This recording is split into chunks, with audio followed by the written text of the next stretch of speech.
In early 2025, a seismic shift shook the foundations of international commerce. It wasn't a financial crash or a geopolitical crisis, it was tariffs. High, sweeping, unapologetic tariffs announced by President Donald J. Trump in what he described as a non-negotiable act of economic sovereignty. Using the International Emergency Economic Powers Act, IEPA, President Trump declared a national emergency over illegal immigration, drug trafficking, and a deteriorating trade balance with America's closest neighbors, Mexico and Canada. Under this emergency, the United States announced a 25% blanket tariff on all imports from Mexico and Canada. In addition, Canadian energy exports faced a separate 10% tariff. What followed wasn't just economic retaliation, it was a diplomatic storm. President Trump stated, "America's been taken advantage of for too long. Our borders are being flooded with drugs, criminals, and cheap goods that are undercutting American workers. We will no longer be the world's piggy bank." That message played well to Trump's political base. But to global investors and America's trading partners, it was a chilling declaration of economic war. Canada's Prime Minister Justin Trudeau was quick to respond. Standing at a podium in Ottawa, his tone was unusually stern. "Canada does not and will not bend to threats," he said. "These tariffs are not just unjust, they're a direct assault on the principles of the USMCA and our sovereign right to fair trade." Trudeau's government slapped retaliatory tariffs on U.S. steel, aluminum, agricultural exports, and consumer goods, everything from ketchup to motorcycles.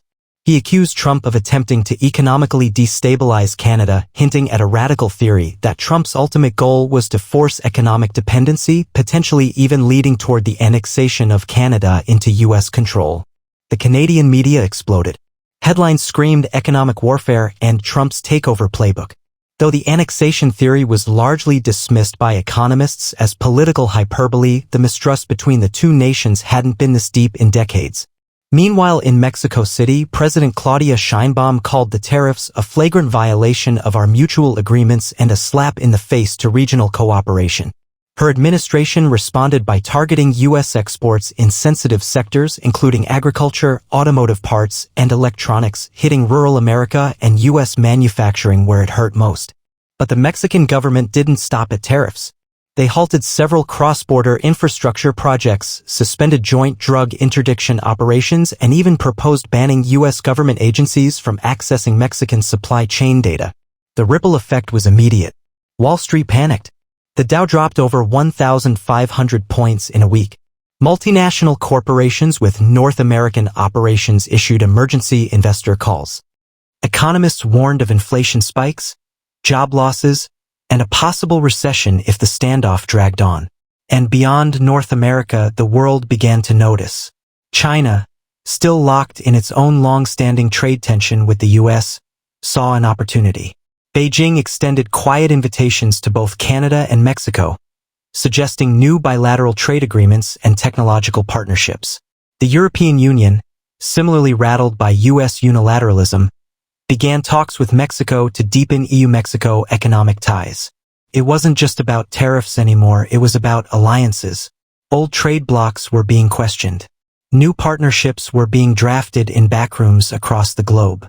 And the United States, once the global leader of free trade, was beginning to look more like an unpredictable economic fortress. The trade war wasn't just a North American issue now.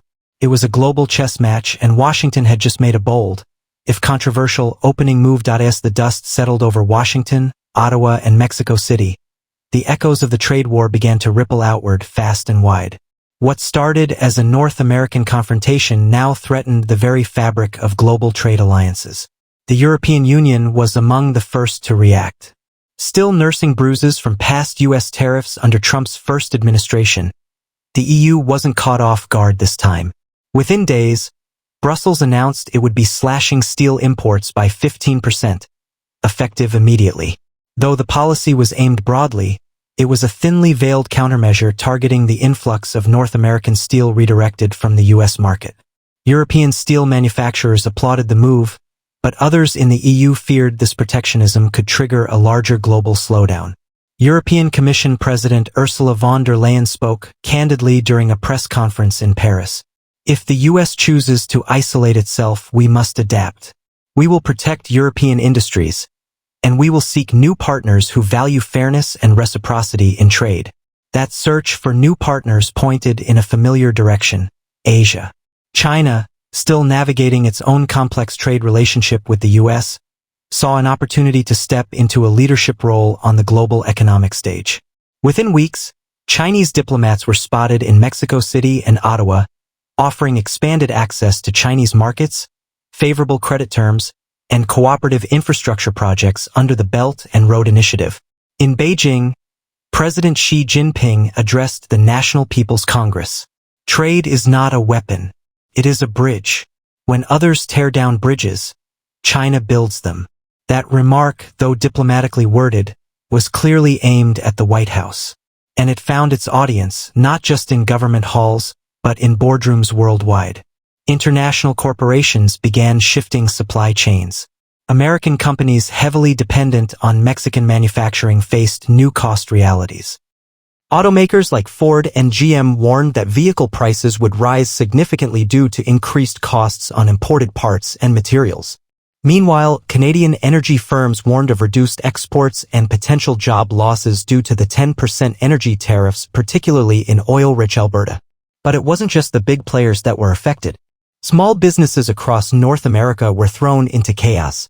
A Texas-based furniture company that sourced handcrafted materials from Mexico now faced import costs that slashed its already thin margins.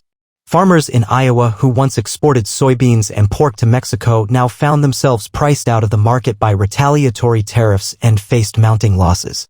Back on Capitol Hill, even Republican lawmakers loyal to Trump began to question the sustainability of this aggressive trade policy. Senator Chuck Grassley of Iowa voiced concerns about the impact on the agricultural sector. We need to protect our farmers. These tariffs, while well-intentioned, are hurting the very people who put food on our tables and voted for this administration. But President Trump wasn't backing down. In a rally held in Ohio, a key manufacturing state, he doubled down. They said tariffs would hurt us, but look at what's happening. Countries are scrambling. They're scared. That means we're winning. We'll bring jobs back. We'll make things here. And if they don't like it, we'll just tariff them harder. His supporters roared with approval. But Wall Street wasn't cheering. Economists began slashing forecasts. The IMF warned that prolonged trade hostilities between major economies could shave off nearly 1% from global GDP growth. The World Bank echoed the sentiment, calling it a reckless game of economic brinkmanship. Meanwhile, investors sought safe havens, flooding gold markets, pulling out of emerging economies, and watching oil prices fluctuate wildly. Markets from Frankfurt to Tokyo to Sao Paulo felt the tremors of uncertainty. And amidst it all, a new reality was dawning. The era of trade predictability, of deals signed in the spirit of globalization and economic unity, was over. We had entered a new age. An age where national security was used to justify tariffs. An age where diplomacy was conducted through tariffs and counter-tariffs. An age where global trade, once a stabilizing force, had become a battlefield. As the trade war escalated, the silence from America's corporate elite began to crack. For weeks, CEOs had watched the unfolding tariff tsunami with clenched jaws. Many had hoped the standoff would be short-lived, a tactic, not a long-term strategy. But as the weeks turned into months and no off-ramp emerged, the business community decided it was time to speak up. Jamie Dimon, CEO of J.P. Morgan Chase and one of the most influential voices in American finance, broke ranks in a CNBC interview. Markets can handle bad news. What they can't handle is unpredictability. Right now, we're pricing in uncertainty.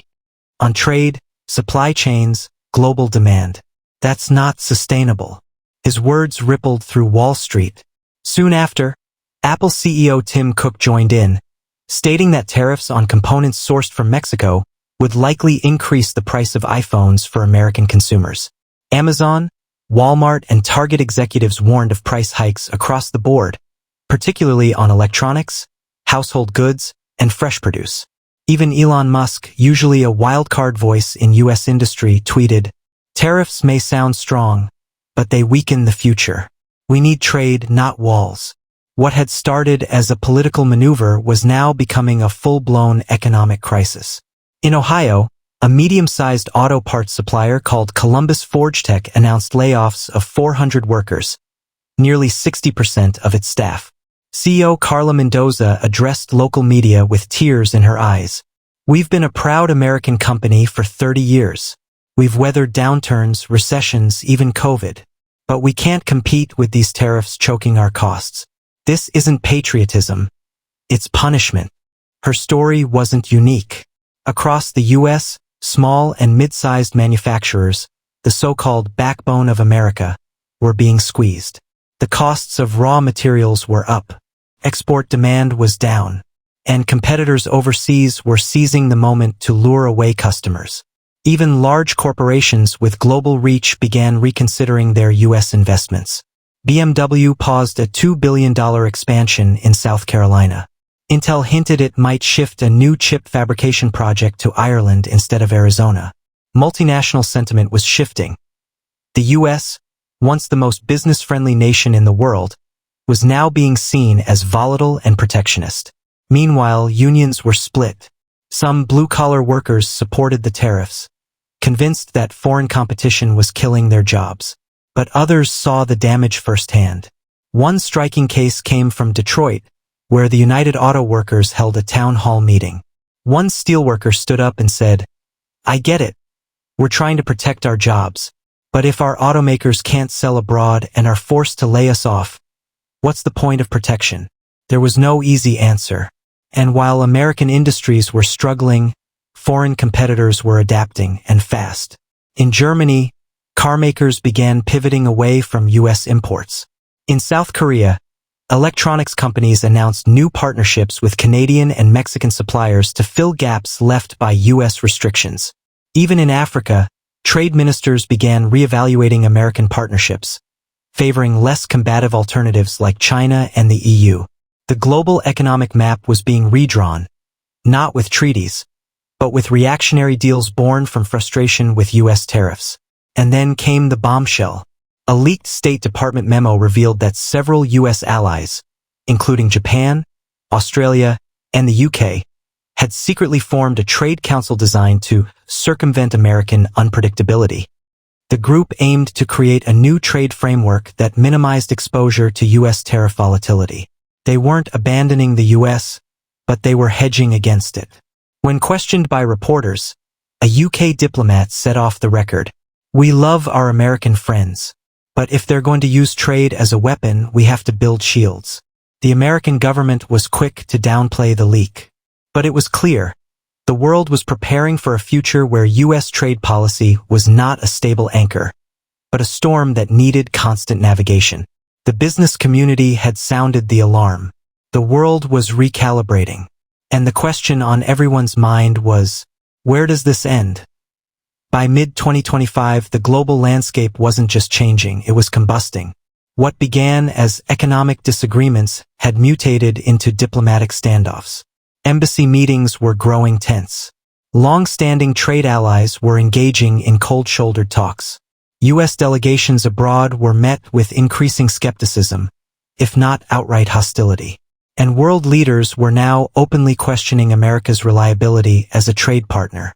In a dramatic speech at the World Economic Forum in Davos, French President Emmanuel Macron didn't mince words. The global economy cannot survive in a constant state of American volatility. If one nation is allowed to reshape trade agreements unilaterally, then the whole system collapses. We must prepare for a post-American trade order.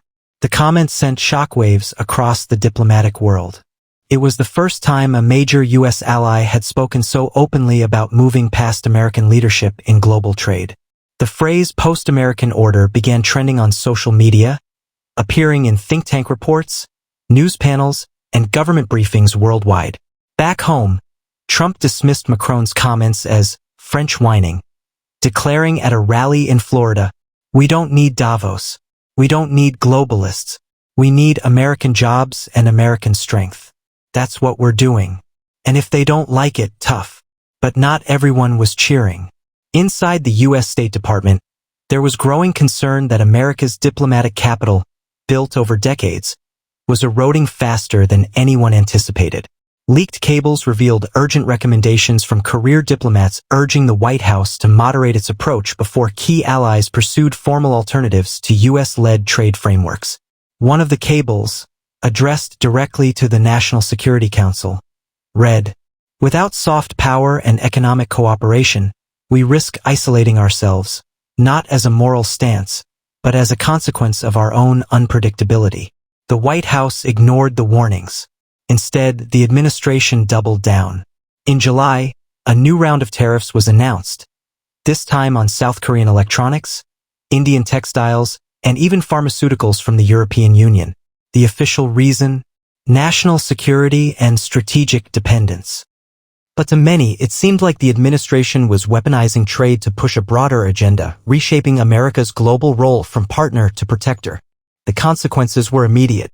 South Korea suspended joint military tech ventures with the U.S. Germany recalled its trade ambassador from Washington for consultations. India filed a case with the World Trade Organization (WTO) accusing the U.S. of breaching international trade laws, marking the first time a fellow democracy had sued America over tariffs since 1998. The WTO, already weakened from years of U.S. neglect, now found itself at the center of a global trade firestorm. Member states began revisiting the idea of forming a parallel organization, an alternative to the WTO that could exclude members deemed too unpredictable. While the U.S. wasn't named explicitly, the intent was clear. And then came a surprise twist. China and the European Union, historical rivals in many respects, announced a framework for a new trade initiative, the Global Stability Accord (GSA). Its core principle? Trade agreements that could not be altered unilaterally without mutual consent. Built to be anti-tariff by design, the GSA attracted quick interest from Mexico, Canada, Brazil, Japan, and several African nations. In a rare moment of strategic diplomacy, Chinese Foreign Minister Wang Yi stood side by side with EU Trade Commissioner Margrethe Vestager, stating, "We do not seek to replace the U.S. We seek to stabilize the world economy where it has been shaken." The message to Washington was unmistakable: lead or be left behind. At this point, even American allies were wondering, how long could this go on? Inside the Pentagon, generals began assessing the national security implications of growing economic isolation. Could a weakened global alliance structure affect military cooperation? Would allies hesitate in supporting U.S.-led operations abroad if their economies were being harmed by U.S. trade policy? The questions were no longer theoretical. Tariffs had started a fire. Now, the flames were licking at the edges of America's diplomatic foundations. By fall of 2025, the trade war had reached a boiling point. American consumers were starting to feel it where it hurt the most, their wallets. Prices on everything from smartphones to groceries had surged. Inflation, once cooling, was rearing its head again. A gallon of milk cost 15% more than it did just 6 months prior. Cars? Up nearly 20% on average. Families felt the crunch, and it wasn't just in urban centers. Rural America was being hit hard. Small business owners were some of the loudest voices now. Many who had supported Trump's economic nationalism in theory were discovering the practical consequences were brutal. In a widely shared video, a family-run hardware store owner in Ohio wearing a Make America Great Again cap stood beside rows of empty shelves. "I believed in America first. But now I can't even stock my store. My customers are going elsewhere. My business is on life support." Meanwhile, the midterm elections loomed and the political consequences were coming into focus. Democrats seized the moment to argue that the tariffs were a self-inflicted wound. Progressives pushed for new trade policies focused on ethical sourcing, environmental protections, and rebuilding alliances. Centrists called for an emergency trade summit, hoping to de-escalate tensions before America's economic isolation became irreversible. Within the Republican Party, fractures were emerging. A new group of lawmakers, the so-called global hawks, called for a rollback of tariffs and a return to Reagan-era free trade principles. But Trump loyalists held firm, framing the economic pain as a necessary sacrifice in a war for national sovereignty. In a tense primetime debate, Senator Josh Hawley clashed with Senator Mitt Romney. Hawley defended the tariffs. "We're bringing jobs back. We're protecting our sovereignty. Short-term pain for long-term gain." Romney shook his head. "We're not bringing jobs back. We're pushing them further away. And we're losing our place in the world while we do it." The nation watched, divided and uncertain. But not everyone waited for Washington to fix things. State governments began taking matters into their own hands.